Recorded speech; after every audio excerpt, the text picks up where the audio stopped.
유전은 어디서부터일까? 우리 도훈이를 이야기할 때 빠질 수 없는 친구가 있다. 바로 쌍둥이 1분 여동생 도연이다. 누가 엄마를 닮고 누가 아빠를 닮았는지 헷갈리는 이란성 쌍둥이 남매다. 둘은 쌍둥이지만 서로 닮은 곳이 별로 없다. 눈, 코, 입은 물론 골격과 행동까지 둘은 영락없이 남남처럼 보인다. 신기하게도 둘이 서로는 안 닮았지만 도훈이와 도연이는 각각 엄마 아빠의 얼굴과 체형 등을 골고루 나눠서 닮아 있다. 유전이라는 건 참 무서운 거다. 우리 남편은 오른발 4번째 발가락과 새끼발가락에 붙은 선천적 합지증이 있다. 어릴 적 가장 큰 컴플렉스여서 대학생 때 수술을 받았다고 했다. 그런데 도훈이가 남편과 똑같이 양발의 발가락 합지증을 갖고 태어났다. 애아빠는 쌍둥이들이 태어났을 때 분만실 간호사에게 제일 먼저 물어본 말이 애들 발가락 붙었어요? 안 붙었어요? 라고 한다. 그만큼 자기가 갖고 있던 컴플렉스를 애들한테만큼은 물려주고 싶지 않았다고 했다. 그런데 웬걸 아들 도훈이는 한쪽도 아니고 양발의 합지증을 갖고 태어난 게 아닌가. 발톱이 늘 깨지고 변형적인 발 모양으로 신발 선택의 어려움 등 불편한 부분이 한둘이 아니기에 남편은 늘 아들의 발가락을 수시로 체크하며 미안한 마음을 갖고 있다. 우리 부부는 각자의 전공 외엔 의학 전문적인 유전에 대한 공부를 하진 않았지만 도훈이의 발달장애 진단 확정 후 아들의 진단 사유에 대해 한 번씩 서로를 의심하였다. 진단에 대한 회피를 찾고 싶었던 시절이었다. 그러나 서로에 대한 원망은 없었다.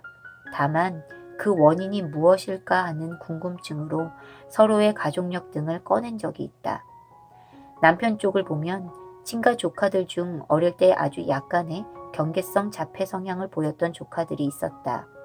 이 친구들은 지금은 너무도 정상적으로 학교를 잘 다니고 있지만 어릴 때 조카들의 행동에 대해 남편과 조금 다르다고 이야기했던 적이 있다. 그런데 남편 외가 쪽에는 3명의 장애 진단을 받은 조카들이 있다. 촌수로 따지면 5촌인데 발달장애와 뇌병변 장애가 있는 조카들이다. 사실 자주 보지 못하고 집안에 경사가 있을 때만 보곤 했다. 아이들의 장애에 대해선 아직까지 서로 말을 터놓고 이야기하지 못했다.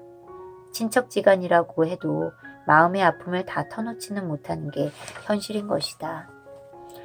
우리 집안 쪽은 장애를 갖고 있는 어른이나 조카들은 없지만 어릴 때 성장이 남들보다 느린 패턴이 많았다고 하였다. 그 중에 내가 엄청 느려서 순둥이로 울지도 않고 눕혀놓으면 누워있고 앉혀놓으면 그대로 앉아서 눈만 동그랗게 뜨고 사람들을 쳐다봤다고 한다. 성장 속도를 이야기하면 우리 도훈이는 느림의 미학이었다. 쌍둥이 여동생과는 확실히 성장 속도가 달랐다. 난 아이들이 생후 1년 돌잔치를 할 때까지는 워킹맘으로서 아이들을 양육하면서 크게 어려움을 느끼지 못했다. 다른 집 아이들처럼 넘어지고 싸우고 울고불고 하는 것 등은 다소 있었지만 큰 사건 사고는 없었기 때문이다. 정말 도훈이는 순둥순둥 그 자체였다. 쌍둥이였기에 시어머니를 비롯해 친정엄마와 육아도우미 선생님이 번갈아가며 함께 봐주셨다. 출산휴가 후 복직하고 나서는 나의 육아의 시간보다는 시어머님을 주축으로 친정엄마와 돌봄 선생님이 쌍둥이들의 육아를 함께 해주셨다. 도훈이는 너무 순해서 이런 아이를 키우는 건 식은 죽 먹기라고들 하셨다. 그래서 1년까지는 크게 차이를 느끼지 못했다. 돌잔치에서 도연이는 조금 걷고 도훈이는 붙잡고 설 정도의 신체 활동 능력에 차이가 있었을 뿐 둘의 차이는 일반 다른 아이들과 같이 여자아이가 조금 더 빠르다는 정도로 둘 다 예쁘게 커 나갔다. 영상이 마음에 드셨다면 구독과 좋아요를 꾹 눌러주세요.